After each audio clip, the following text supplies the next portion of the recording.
third time for this final guest, who's been chatting to us all about the latest chapter of his adventures in Africa. Martin Clarke was part of a groundbreaking programme working with a leopard called Penny to release her into the wild. And he's back to explain how he trained Penny from a pet into a predator. Welcome back, Martin. Now, we talked about Penny a lot last time, and she was a real handful, wasn't she, at times? Absolutely. I mean, whilst we had her at Navasha in the cage at Joy's house, she could be as soppy as any domestic cat. She'd fall asleep across your lap and you'd be able to stroke her like this. And then other times she was an absolute mad cat. She was very aggressive and unpredictable, and you just didn't know exactly what she was going to do. You can see some of the pictures here how docile she is at times.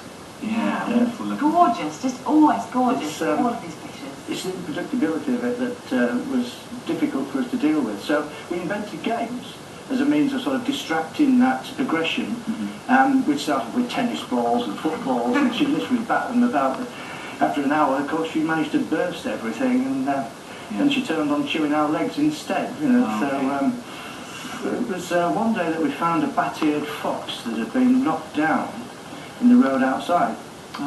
And we thought, well, what will she do with it? You know, so it was the first time she'd had anything wild, like to grasp in her jaws.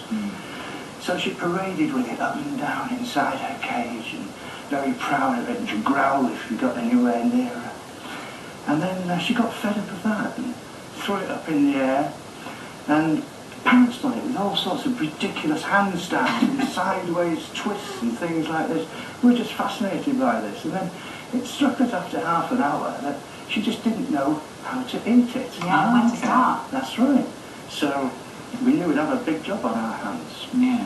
Well, because I would have thought it's more the chase that they've sort of gained the experience of killing something and eating it. So perhaps she didn't know how to chase something either, like that. Right. Yeah, the live animal. Had to come, Yeah, well, what happened to the poor fox in the end?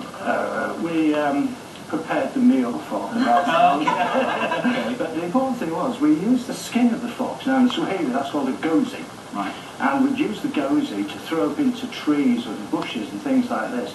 And she'd be able to sort of leap up and catch it, and perhaps almost like catching a bird. You know, she'd be able to pick it out of thin air. But her favourite game was when the colobus monkeys, who lived in the trees next to us, Joy would feed them every lunchtime. Joy Adamsons, this is. Yeah. And they would come bouncing across the top of Penny's cage. Look, she loves it. And she would go mad trying to catch them. Of course, she'd end up just hanging there by her claws, swinging like this backwards and forwards.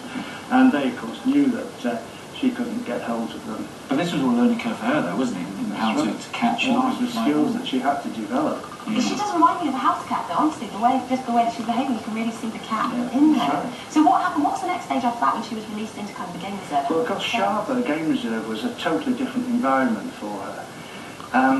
Vast open spaces, half the size of Wales, you know. And of course, after a couple of weeks, we were able to take the harness and chain off her. She was confident enough to go off, you know, and climb the tree, for instance, that was outside the camp. An enormous, great big old dead tree. First thing she did was leap up onto that so she could get a good view of everything around her. Very clever. And by this time, we used the chain that we'd been traipsing around with. And we put the skin, the goatee, around the end of the chain with a handle at the other end and threw it over the branches of the tree. And of course, this was a great way of pouncing on the skin across the tree. Then she got the idea, and this was fascinating, she got the idea that if she hid in the grass below, she would jump up at the handle. And instead of getting the skin, and then she'd just slowly pull the handle down in her mouth. And there would be the goatee just resting on the top of the tree, and it would come to the ground. And then she walked back with the chain in her mouth, as if to say, well, do it again. That was too easy. She was obviously very clever, wasn't she? I don't think you had any problems with her against the wild. And when you saw her doing these things, was it kind of like a proud parent moment? How did you feel? It was just enormous fun. I mean, we laughed our heads off. She kept doing it time and time and time again. That must have been so much fun. Yeah, and of course you have the BBC camera crew come and follow you and film you as well at the time. Dick Thompson, his name was, and he was a very well-known wildlife cameraman in the 1970s, and he was doing a documentary on George and Joy, and he brought over George from Cora Game Reserve, where he had his lions, and they introduced Penny, of course, and it was a little bit sedentary to start with. Dick said to me, he gave me a nudge, said, can you get a bit of action going? It's a bit pedestrian at the moment. So I said, okay, this is what we do. You crouch down behind me, and I'll crouch down, and I'll tease Penny out of that bush. And you put your camera lens right on my shoulder, and I'll get Penny to come towards you, and you get some great shots of Penny coming right into the camera. Of course, Penny obliged by crashing right through the bushes, right through me. Dick went flying, the camera was up in the air. I turned around, and there's Dick being trampled on by Penny. Oh no! And he jumped up and said, great, fantastic. Now let's do it again. Another hour just doing more shots like that. Incredible. And how close could you get, kind of, when you were playing games and things like that? Was there a level of having to remember that she was a wild animal? It's funny, you know, I look back at the old pictures to start with at Navasha in the cage and that, and I've got gloves on and, you know, 3 layers of clothing and taut jeans. And by the time we were out in Sharva, I was a pair of shorts and totally, you know, naked from the waist up. And cuddling Penny and wrestling and doing all this. Brilliant. And tug of war was a favourite, I believe. That was, again, very interesting skill for her to learn because she needed to develop her upper strength in the upper body part, you know, the shoulders and the neck and the jaws, because she had to pull down animals much heavier and bigger than herself. So, and not only pull them down, pin them down, and kill them and eat them. Yeah, she would have had to done that before, she should just let me.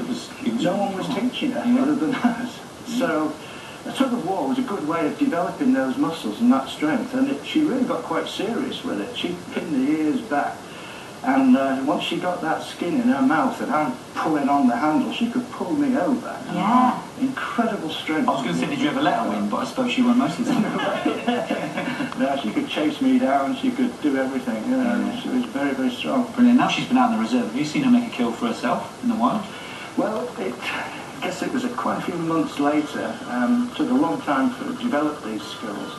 But we came across her one day and she was literally lying across a gazelle. And she wasn't going to let go. I mean, it had been dead a while, it had been dead a few hours perhaps.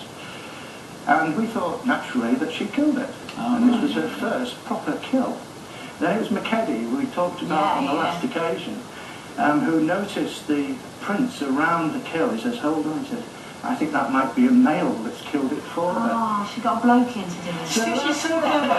Honestly, the most clever leopard you ever like to see is, isn't it? She is getting a man to do all the hard work. She got the ultimate boyfriend to do it for her. Brilliant. And obviously, when you talk about this, you can see the emotion, you can see how much you love Penny. Do you miss her? Yeah.